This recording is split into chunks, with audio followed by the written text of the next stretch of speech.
This is our data communication assignment. The topic is checksum. The members are Arvind S, Arun JK, Ashik MP, Chinmay RB. Let's talk about error detection. During transmission, digital signals suffer from noise that can introduce errors in the binary bits traveling from sender to receiver. This leads to inconsistency in the message, which isn't desirable. Certain methods are used to check if there is any error in the received message. Error detection is generally done at the data link layer or transport layer. Let us look at the common error detection methods. Simple parity check, two-dimensional parity check, checksum, cyclic redundancy check. Let's look at simple parity check first.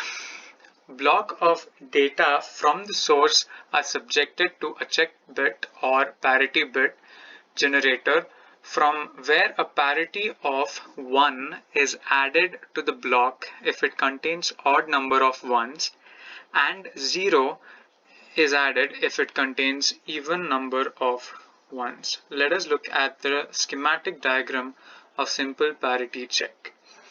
As we can see, the sender's message has odd number of ones, hence 1 is added as a parity bit to make the number of ones even, and it is sent to the receiver, and the receiver checks the number of ones in the message, and if it is even, the data is accepted, or else it is rejected.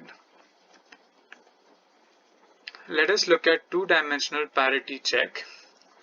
Parity check bits are calculated for each row, which is equivalent to a simple parity check bit. Parity check bits are also calculated for columns, then both are sent along with the data. At the receiving end, these are compared with the parity bits calculated on the receiver data. Let us look at the schematic diagram of the two-dimensional parity check. As we can see, the parity bit is added to each row and also for each column. And the rules of adding the bits is the same as a simple parity. 1 is added if the number of ones in the message is odd, and 0 is added if the number of ones in the message is even. And this is sent to the receiver, and the receiver checks accordingly. Let us look at checksum now. The data is divided into case segments, each of m bits. In the sender's end, the segments are added using ones complement arithmetic to get the sum. The sum is complemented to get the checksum. The checksum segment is sent along with the data segments. At the receiver's end, all the received segments are added using ones complement arithmetic to get the sum. The sum is complemented. If the result is 0, the received data is accepted, otherwise discarded. Let us look at the schematic diagram of checksum. As we can see, the message is divided into separate blocks. For this example, it is 4 blocks, each of 8 bits, and the bits, each block is added and the checksum is calculated accordingly, and this is attached to the original message and sent to the receiver, and the receiver also performs similar addition, and the sum is obtained and the complement is calculated. If at all the complement of the sum is zeros, then the data is not corrupted, so it is accepted. Let us look at the last error detection method, that is cyclic redundancy check, CRC. Unlike checksum scheme, which is based on addition, CRC is based on binary division.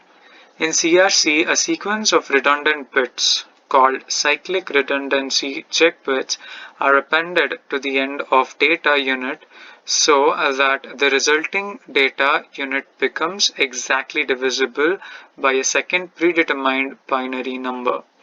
At the destination, the incoming data unit is divided by the same number. If at this step there is no remainder, the data unit is assumed to be correct and is therefore accepted. A remainder indicates that the data unit has been damaged in transit and therefore must be rejected. Let us look at the schematic diagram of CRC.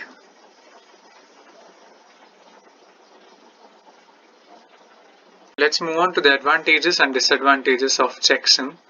Advantages of checksum: uses relatively small number of bits, easy to implement. Disadvantages of checksum: not a strong error detector when compared to CRC.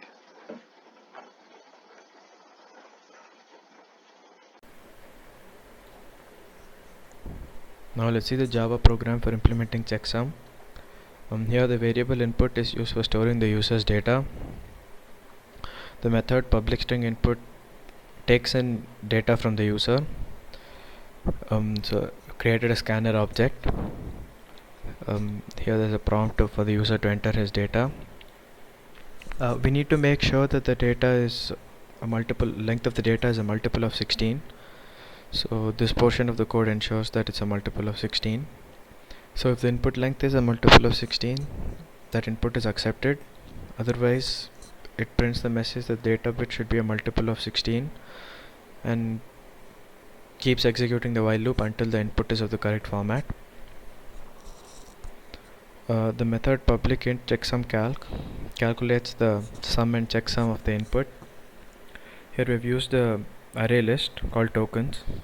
Since we're splitting the data into bits of 16 into 16 bits, we've chosen size to be 16. Now we've started a for loop from 0 till the length of the input, and the increment is of size, which is equal to 16, and it keeps adding. It makes substrings of length 16 and keeps adding them to the array list token, and it converts the string into an integer of base 2. So it converts the string to binary integers.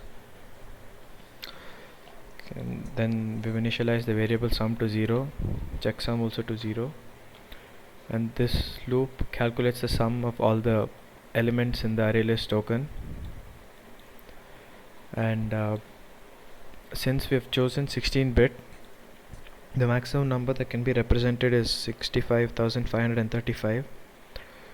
So this portion is for wrapping up the digits. So if it exceeds 16 bits, it'll take the remaining portion and add it to the 16 bits.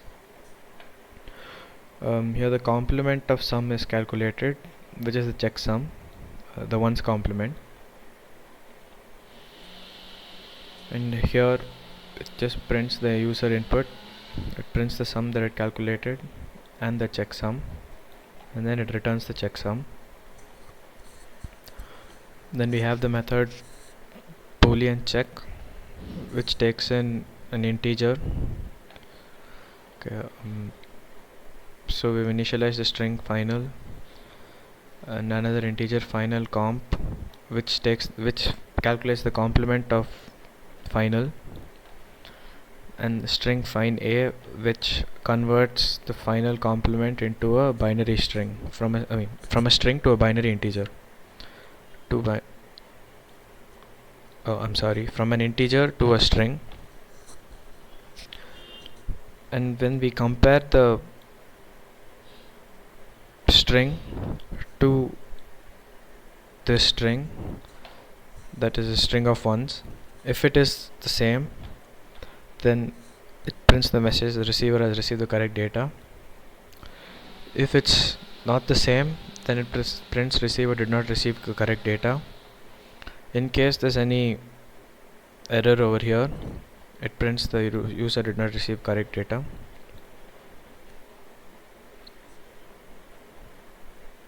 This is the main method.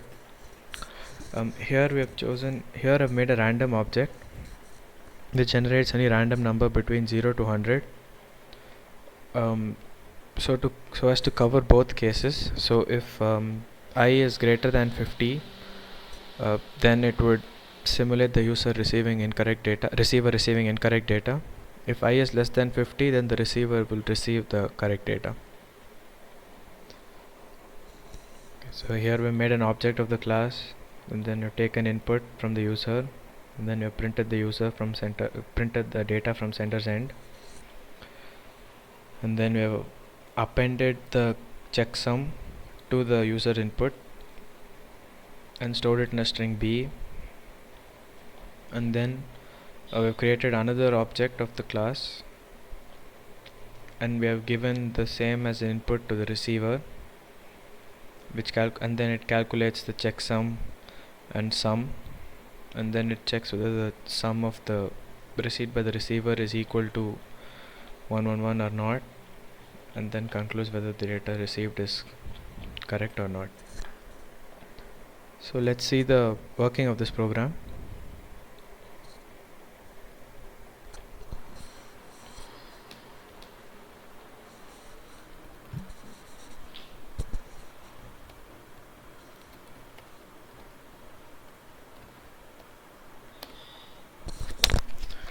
Since this number is less than 50, so the receiver should receive the correct data. So let's enter the input data. So as you can see, on the sender's end, the input is what we have entered, then it has calculated the sum and the checksum, and then on the receiver's end, the checksum is appended to the user input and the sum is also calculated. Since the sum is a string of ones, it prints that the user received the correct data. So you can see 101010, and the receiver received 101010, so it's the same. Let's see another instance.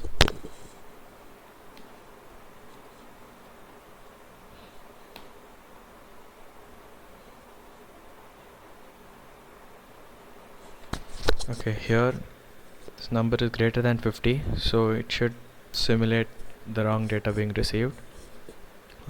Let's enter the data.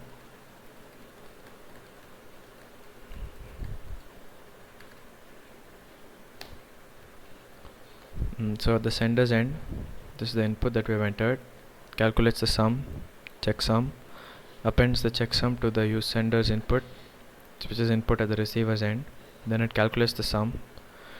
Here the sum is not a string of ones, it has some zeros in it, so the receiver received incorrect data. Receiver did not receive the correct data. So you can see the input data is 10101010 and so on. The input for the receiver's end is 101111. So this portion is different, so it means that receiver did not receive the correct data.